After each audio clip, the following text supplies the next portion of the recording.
What do you want to be when you grow up? It's a loaded question, and I'm still not sure I know the answer. But if you would have asked me that question at age 5, I would have answered an archaeologist. At age 7, a veterinarian. At 12, a novelist. At 15, nothing. At 16, an artist. At 21, a journalist. At 30, an editor. At 32, a mother.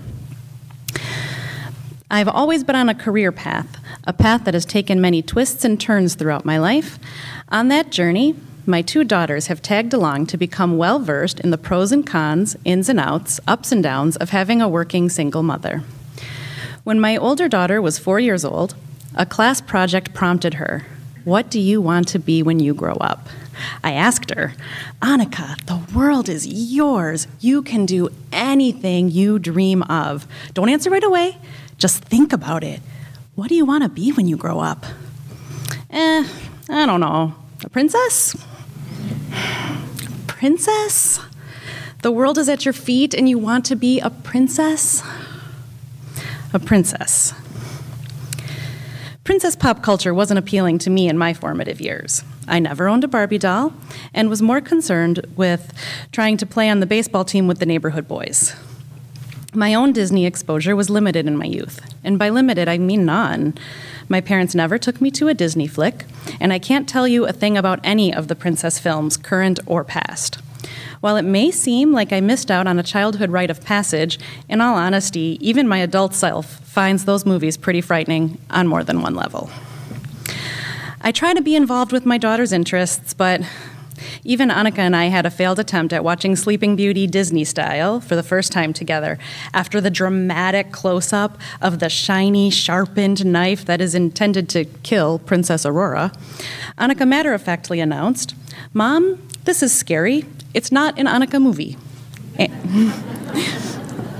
And she wandered off to play dress-up in a poofy princess dress.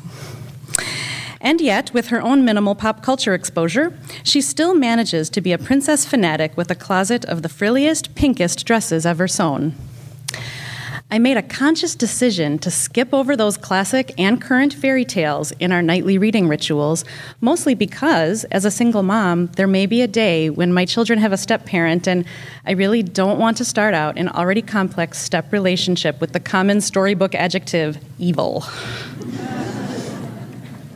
So, let's face it, there are a few varieties of princesses Annika could be talking about. There is a sophisticated, college-educated Kate Middleton-type princess, or there's a codependent Cinderella-type princess who needs a man to help her find a pair of matching shoes. Is the princess message that a young woman needs a prince to ride into the sunset on horseback to find happiness? Or worse, that beauty is life's most important attribute? Or maybe, and hopefully, it is much, much simpler than that. But I didn't read years of feminist theory to sit back and allow my children, my daughters, to think it's acceptable to grow up to become a stereotype. It was time for this professional mom to investigate her daughter's professional aspirations. I asked my daughter if princesses went to college. She slowly nodded a wide-eyed yes, as if to imply, and rightly so, that she would never, ever suggest a future without college.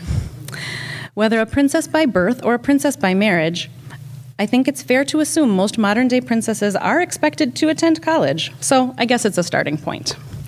But really, I pried, what does it mean to be a princess? My daughter answered, well, a real dress.